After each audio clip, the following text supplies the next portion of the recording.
बोला था कि हर साल 2 करोड़ नौकरियां आएंगी। हर साल 2 करोड़ से ज्यादा नौकरियां गई हैं, आई नहीं है। चाहे वो प्राइवेट प्लस गवर्नमेंट मिला के बात कर रहे हो, डाटा है ये।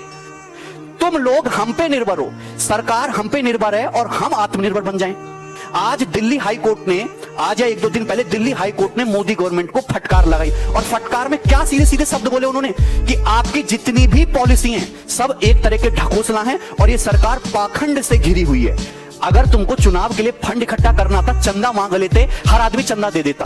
इतना बड़ा धोखा इस गवर्नमेंट ने किया है ना हम लोगों के साथ। और मीडिया इसको दिखाने के लिए तैयार नहीं है। सुबह से शाम तक एक ही न्यूज दिखाते रहेंगे, दो बातें 24 घंटे में सर्कुलेट करके वही बताते रहेंगे। एक इधर से बताएगा, एक ऊपर से बताएगा, एक नीचे से बताएगा। बोलना कुछ है नहीं इन लोगों को। ठीक है, देखो ये मैं तुम्हें वैकेंसी का ट्रेंड दिखाता हूं हमारी गवर्नमेंट आने के बाद। आपको दिखाई दे रहा है साफ साफ।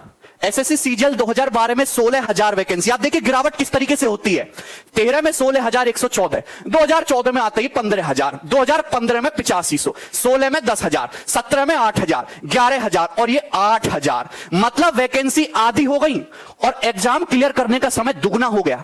आईबीपीएस पीओ की वैकेंसी देखो 2013 से लेकर 2020 तक, अरे 21,000 वैकेंसी से 1200 वैकेंसी तक गिर गए तुम।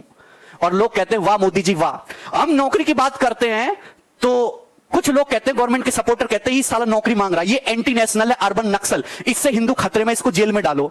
भैया हम नौकरी मांग रहे, जो भी मुद्दे हैं आप करते रहो साइड बाय साइड, हम एंटी नेशनल नहीं है।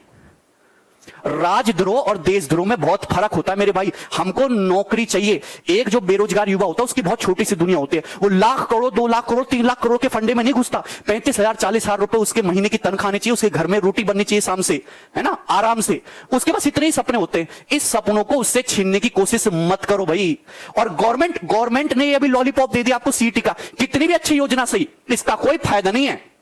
हमें सीईटी नहीं चाहिए, हमें एक ऐसा कमीशन चाहिए जिससे एग्जाम जल्दी हो, 1 से 1.5 साल में सारी प्रक्रिया खत्म करके हमारे हाथ में नौकरी और तनख्वाह दे। हमें ऐसा कमीशन चाहिए। सीईटी से बढ़िया यह होता कि जिन बच्चों का सीएचएसएल का पेपर अटका हुआ है, एनटीपीसी आरआरबी अटका हुआ है, एमटीएस लटका हुआ है, सीजीएल मेंस नहीं हो रहा टाइम से, आने वाले पेपरों का कुछ आता पता नहीं है, कि इन रुके हुए पेपर को जल्दी करा के बच्चों की ज्वाइनिंग दे। आपके पास पैसा नहीं है देने के लिए, तनख्वाह देने के लिए पैसा नहीं, तो साफ साफ बोल दो कि हम तो भिख मंगे, हमारे पास कुछ नहीं है तुम्हें देने के लिए। आप गवर्नमेंट जॉब खत्म कर दो, आप गवर्नमेंट जॉब खत्म कर दो, बाकी 2024 के चुनाव में हम लोग देख लेंगे, हम अपने हिसाब से देख लेंगे तुम्हें। फिर आप कुछ बोलते नहीं हो, सीधा सीधा सब छुपाए चले जा रहे हो। देखिए ये हर एक स्टूडेंट की लड़ाई है और आपको खुद ही लड़नी पड़ेगी। तो ये एक हैशटैग है ट्विटर पे, देखो हम भगत सिंह के जमाने से तो है नहीं कि हम सड़कों पे आके विद्रोह करेंगे, क्योंकि सड़कों पे आके विद्रोह करेंगे तो कूटे हम ही जाएंगे, हम लोग एंटी नेशनल, और हम लोगों के ऊपर उल्टे सीधे चार्ज लगेंगे। तो हम सोशल मीडिया में बहुत प्यार से और बहुत तमीज से अपनी बात रखेंगे। 1 सितंबर को 11 बजे से हम एक हैशटैग ट्रेंड करेंगे, hashtag SSC declare CGL result. जितने भी स्टूडेंट हैं, सारे के सारे स्टूडेंट, अगर 1 लाख ट्वीट होगा ना, पर डे 15 दिन तक ट्रेंड करेगा। और आप फेसबुक पे, सोशल मीडिया पे आप मेल करो एसएससी को, आप जो भी ऑर्गेनाइजेशन है आप उसको मेल करो, अपने फेसबुक पे शेयर करो, इंस्टाग्राम पे, ट्विटर हैंडल पे, तब जाके कुछ होगा। वरना ये चीजें ऐसी चलती रहेंगी, ये नई नई चीजें आती रहेंगी, बस एग्जाम के टाइम को टाला जाएगा। ठीक है भाई, बस एग्जाम के टाइम को टाला जाएगा और ऐसी कहानी चलती रहेगी आगे तक। ये साल के साल ऐसे ही निकलते जाएंगे और बेरोजगारी का लेवल बढ़ता जाएगा। 10 करोड़ से ज्यादा बेरोजगार हमारे देश में। बहुत सारे लोग आर्ग्यू करते हैं पॉपुलेशन भी तो बढ़ रहा है, कितना नौकरी देगा सरकार। भाई पॉपुलेशन बुड्ढों का थोड़ा बढ़ रहा है, पॉपुलेशन बढ़ रहा है जवान लोगों का। हमारे पास पॉपुलेशन नहीं, हमारे पास रिसोर्सेज बढ़ रहे हैं। पहले घर में 1 आदमी कमाने वाला था, आज घर में 5 आदमी जवान कमाने वाले हैं, लेकिन वो पांचों के पांचों घर में बैठे खाली। अगर वो आदमी अगर एक आदमी 50-50 हजार रुपया कमा के लाएगा तो 2.5 लाख रुपया महीने घर में आएगा। आप कहते हो आत्मनिर्भर बनो, आपने छोटे मोटे बेरोजगारों के सारे धंधे खत्म करवा दिए, उल्टी सीधी पॉलिसी ला के कैसे आत्मनिर्भर बनेंगे। तुम लोग हम पे निर्भर हो, सरकार हम पे निर्भर है और हम आत्मनिर्भर बन जाएं। प्राइवेट नौकरी का पता नहीं, सरकारी नौकरी को तुम खाएगे, 5-5 साल में क्लियर हो रही, अरे 5 साल में भी क्लियर नहीं हो रहा। इस तरीके का हाल देख लो।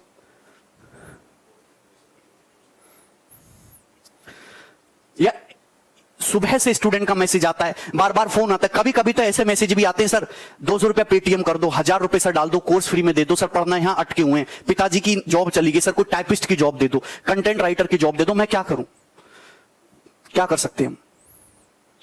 मेरी आप लोगों से हाथ जोड़ के एक ही विनती है कि जितने भी लोग इस वीडियो को देख रहे हैं, जितने भी स्टूडेंट हैं, डेली के डेली ट्विटर पे ट्रेंड कराओ #SSC CGL डिक्लेयर रिजल्ट, और इसके साथ साथ बॉयकॉट मीडिया, बॉयकॉट गवर्नमेंट। आप जो भी आपके मुद्दे, उन मुद्दों को शांतिपूर्वक देश के सामने रखो, तभी आपकी बात सुनी जाएगी।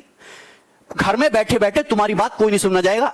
सरकार को केवल अपने वोट बैंक खोने का डर है, उसके अलावा सरकार को और कोई डर नहीं है। तो उनको वो डर दिखाओ कि अगर ये बहाली नहीं हुई तो 10 करोड़ वोट अगले चुनाव में गए तुम्हारे सड़क पे ले आएंगे, तब तो लोग सुनेंगे, अदरवाइज तुम्हारे मुद्दों को कोई सुनने वाला नहीं है। कुछ दिखता नहीं। आज दिल्ली हाई कोर्ट ने, आज या 1-2 दिन पहले दिल्ली हाई कोर्ट ने मोदी गवर्नमेंट को फटकार लगाई, और फटकार में क्या सीधे सीधे शब्द बोले उन्होंने कि आपकी जितनी भी पॉलिसी हैं सब एक तरह के ढकोसला है और ये सरकार पाखंड से घिरी हुई है। ये दिल्ली हाई कोर्ट ने बोला, ये कोई मीडिया तुमको नहीं दिखाएगा कि ये सरकार की पॉलिसी पाखंड से घिरी हुई है। मैं क्या बोल सकता हूं? आप एसएससी कमीशन को मेल डालो, ट्विटर पे, फेसबुक पे, इंस्टाग्राम पे, सोशल मीडिया पे, यूट्यूब कमेंट पे एकदम आग लगा दो, फैला दो, जब ही तुम्हारी बात सुनी जाएगी, अदरवाइज तुम्हारी बातों को कोई सुनने वाला नहीं है। और एक बंदा अगर आवाज उठाता है ना, तो उल्टे सीधे मुकदमे लगा के उसको जेल में डाल देते हैं लोग। तो जब तक सारे लोग मिलकर आवाज नहीं उठाएंगे ना, कुछ होने वाला नहीं है, कोई सोल्यूशन नहीं निकलेगा। सोल्यूशन साथ में आके, हाँ क्या बोलूं मैं? बोलने के लिए मेरे पास अपने देश की स्थिति पे कभी कभी रोना आता है कि हमारा देश कौन से गड्ढे में जाता जा रहा है, दिन पे दिन गड्ढे में घुसता जा रहा है, और मीडिया उस पर बोलने को तैयार नहीं है। तुम हैं, कोरोना तो सभी के साथ हुआ है और दूसरे देशों में भी आर्थिक स्थिति खराब हुई है, पर वो तो उभर जाएंगे। लेकिन इतना मुझे विश्वास है कि हमारी गवर्नमेंट हमको कोरोना से नहीं उभार पाएगी कभी भी। 2,35,000 करोड़ का तो लोन लेने वाले हैं राज्य, जिससे कि जो लोग ऑलरेडी सरकारी नौकरी में हैं, जो काम चल रहे हैं सरकारी, वो चलते रहें स्मूथली। चलते हुए काम को कंटिन्यूअस रखने के लिए इतना बड़ा लोन लेना पड़ रहा है। और तुम ये बताओ कि सरकार इतनी बेकार हो चुकी है कि वो कैसे नए लोगों को रिक्रूट करेगी और कैसे उन पे इन्वेस्ट करेगी, कैसे उनको ट्रेनिंग करा के उनको काबिल बना के तब तनख्वाह देगी। उसमें तो सरकार का इन्वेस्टमेंट जाएगा। आप जेईई नीट का पेपर तो बड़ा अच्छा करा ले रहे हो, हैं? क्योंकि उससे गवर्नमेंट को प्रॉफिट होता है। जिनमें सरकार को पैसा देना पड़ रहा है, नौकरी देना पड़ रही है, वो 3-3, 4-4, 5-5 साल तक अटके पड़े। 3 साल तो मिनिमम टाइम है। 7-8, 8-8 साल से लोगों की नौकरियां अटकी पड़ी हैं। मन की बातों में बेरोजगारी का डिस्कशन भी नहीं हुआ, मुद्दे ही अलग हैं। बोला था कि हर साल 2 करोड़ नौकरियां आएंगी, हर साल 2 करोड़ से ज्यादा नौकरियां गई हैं, आई नहीं है। चाहे वो प्राइवेट प्लस गवर्नमेंट मिला के बात कर रहे हो, डाटा है ये। किसान हमारा परेशान है, छोटा जो बिजनेसमैन है, जो छोटा व्यापारी है, वो परेशान है, स्टूडेंट परेशान है, टीचर परेशान है, सब परेशान है। मौज में बड़े बड़े बिजनेसमैन, बड़े बड़े लोग, अडानी अंबानी जैसे, वो मौज ले रहे हैं, नेता सांसद मौज ले रहे हैं। ले जाओ। अभी यमराज जब तुमको पकौड़े तलेगा ना तुम्हारे नरक में, जब तुम्हें पता चलेगा, देखना बढ़िया कढ़ाई बनवाई होगी तुमको तलने के लिए। इस वीडियो को मैं यही छोड़ रहा हूं। इच्छा आपकी है, एक साथ अगर 1 करोड़ लोग विद्रोह करेंगे ना, डेली ट्विटर पे आग लग जाएगी, गवर्नमेंट को सुनना ही पड़ेगा। और अगर इससे भी बात नहीं बनती है तो फिजिकल आके एसएससी में ये ऑफिस के सामने जाके बैठेंगे और मैं सबसे आगे रहूंगा। जितना खर्चा होगा, जो भी होगा, मैं करूंगा। मैं बुलाऊंगा लड़कों को यहां पे ट्रेन बुक कर करके, ठीक है?